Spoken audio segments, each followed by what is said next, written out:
Hey everyone, my name is Passionate Loser. I have some ghost books that I got from my grandma. She passed away recently. And I like ghost stories, I like ghost books. I'm trying to read more, so I ended up grabbing her ghost books. And I remember going to my grandparents' house and seeing her ghost books kind of laying around sometimes, and they sounded interesting.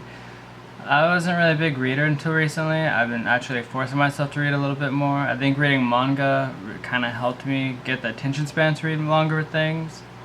However, I do got these books. So first off, we got this one. It is Ghost Critters and Scared, or not Scared, Ghost Critters and Sacred Places of Washington and Oregon, Part 2. So this one sounds very interesting. I do like reading the ghost books and whatnot, especially of Washington, because I live in Washington, so it's kind of cool to get those little, I guess, local folklore, ghost stories, whatnot. And after this, I think I might film some ghost story videos, because me and my fiance was actually talking about ghost stuff yesterday, because well, something happened last night, and we talked about ghost stuff for a little bit. I want to share some of that stuff. Nothing like scary, like I didn't get like thrown against the wall or plates thrown at me, but just like little things, you know.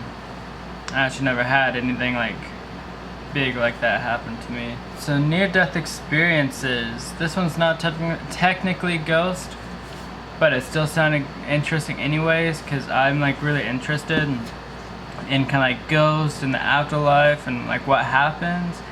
I don't know, honestly. I like to think that everyone goes to the same place where they can, it's like almost like a different dimension where they can hang out and see people again, and continue on with the next part of the journey.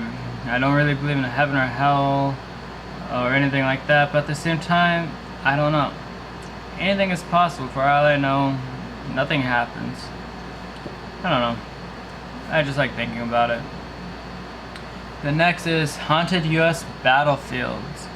I'm pretty sure this has things about like Gettysburg and whatnot. Yep, it has the French and Indian War, the Revolutionary War, the War of 1812, and the Civil War. So they have like lots of different battles. Like some of the stories is like Old Green Eyes and Ghost of the Siege from the Civil War, or the Ghost Rider of Chadsford from the Revolutionary War. So it should be interesting to read. Next we have Ghost of Seattle, which is really cool. I live not far from Seattle actually. It's actually really easy for me to get there, so I don't really like going to Seattle too much. I mean, it's fun, there's stuff to do, but I just don't find myself going there often. But it has things like ghost stories from like Seattle's underground, which I actually went when I was a kid. I guess a lot of people might not know that if they're not from around here, but Seattle actually was burnt like a long time ago, and so they rebuilt the city over the old city. So there's an underground Seattle, and it's like kind of dangerous now because it's like falling apart. It's really not in good condition. So the tours are getting less and less because there's less of it that they can show and have it not be so risky. It's really scary looking down there. Everything's like falling apart. I remember there's a random like old looking toilet down there, but it was actually really cool to go to that. I enjoyed it. I went there on a field trip when I was a kid. I didn't see any ghosts. I wanted to though. And then there's like the Georgetown Castle, Ted Bundy. I don't know why that's part of the ghost story, but that might be interesting. We'll see about that. The Arctic Club, Seattle's Ghost. You know, so that should be interesting to read. I don't think this is necessarily ghosts, but it's Great Southern Mysteries, which I also like mysteries like things like missing people, aliens, Bigfoot, like anything cryptozoology, ghosts, mysteries, disappearances. It fascinates me. Looks like it's about like aliens and just different things like that.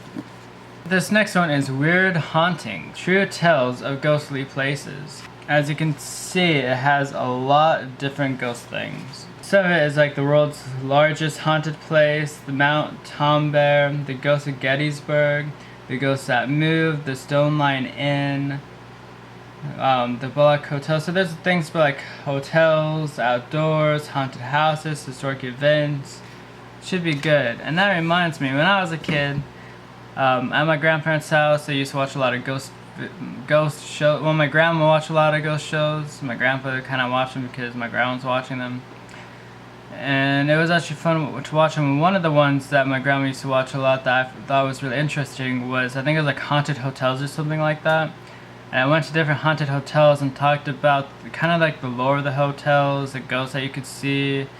And it was actually like really interesting. It wasn't like a ghost hunting show, but it's like one of those like things where they kind of talk about the ghosts and have like the reenactments of like the different ghosts you can see and things like that. And it was like giving information about the hotel and the kind of like the history of it and why it was haunted. It was actually a really good show, and I actually really liked watching it. I only watched it at my grandparents' house, but I actually really liked that one a lot. Then you got Is Your House Haunted?, which I think is going to be a good read. Especially since reading through, I didn't read through some of this, but like reading the contents, if I remember correctly, it's this one. But it's, part of it is how to talk to your children about ghosts. And then there's like types of ghosts, brief history of ghosts, what kind of haunting is it, answers that frequently asked, and answers about the paranormal and things like that. I think this is going to be a good read, especially because it does mention how to talk to your kids about ghosts. And me and my fiance have an almost 9-year-old. A few months ago, it was kind of spooky. I think it might have actually been close to a year ago now. But anyways, like, we had him cleaning up his room, and he called my fiance in his room because I guess he's seen someone with like hair like hers, is what he told her. And we kind of reassured him that it was like nothing, you know, but at the same time we were noticing some weird things, so we kind of figured he probably did see something, but we just didn't want to freak him out or scare him because he's like really scared about that kind of stuff. So we just played it off like it really wasn't anything. Get him down to bed, and me and my fiance go to the room and we're watching something, you know, and we're like talking and hanging out. We must have been in the room for probably like 40 minutes at least, maybe an hour. And we heard like knocking coming from between the walls, like between our wall and our kid's bedroom wall. And there's like no pipes in that wall, there's nothing. The only thing that is there is really just like our room and his room right here. So there's like no reason for any pipes. There's like no pipes in there because it's not even on the side where the bathroom is. The bathroom's like over here across the hall, you know. And I don't know, it's weird because that's the one time we heard knocking on the wall, and it sounded like someone just knocking, like normal knock, just like, you know, and it was creepy, right? Remember that? Huh? Do you remember when you heard them knocking on the wall? Oh, yeah. It's creepy, and we just like stopped talking, like mid-sentence stopped talking.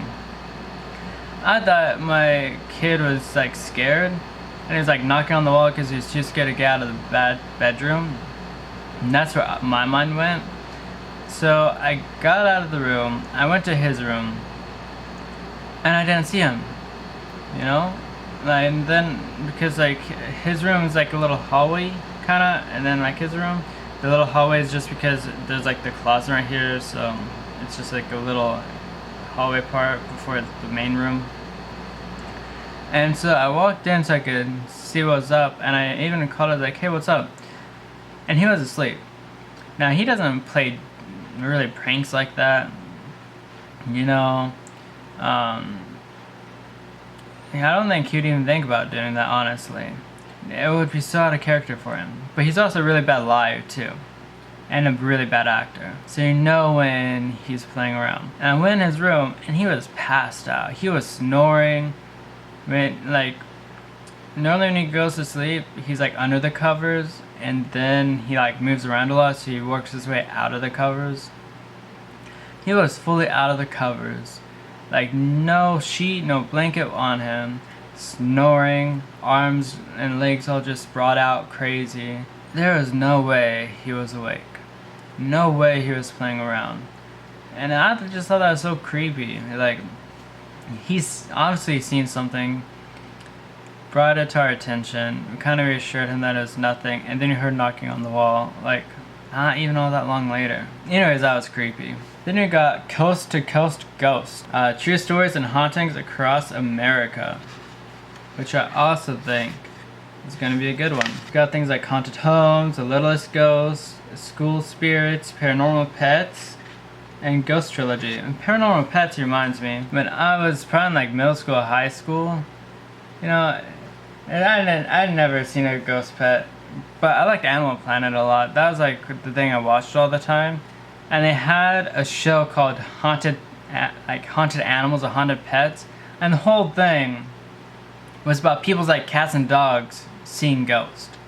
And that was like the whole show. I thought it was stupid. Not saying they don't see ghosts, I'm just saying I don't think it's good enough for them to make a whole like TV show out of it. So last and not least, we got The Haunting of America. So it has like Dudleytown, Stanford, Knockings, Mystery of the Phelps Mansion, The Lady in Black, Ghost of Boston's Fort Warren, Ocean-Born Mary, Classic Tale of Haunted New England, and yeah, so it has like some just more ghost stuff. So I'm like really excited to read these. I think partly because they sound like really good books, and I really like hearing ghost stories and reading ghost books and watching ghost shows, so it's gonna be really fun to read these, hear new stories. Especially during like October, that's kind of like when I really like watching a lot of ghost stuff, or even when it's like gloomy outside and whatnot. But I think it's cool because they were my grandma's books, and it's something that when I look at them, they kind of remind me of her too, because she's like really into ghosts as well. She would tell me some of her ghost stories. If you're interested to hear some of my grandma ghost stories, I'll share a couple that I do remember. Just let me know down in the comments below if you're interested to hear those, because it would be kind of cool to share them, because my grandma's no longer with us, so it'd be kind of like, I guess, just passing along some things she experienced when she no longer can tell the stories, and I think that'd be kind of cool. But anyways, that's all I have for this video. I know it's really long, but I had fun filming it. I hope you had fun watching it. Don't forget to subscribe down below for some more videos.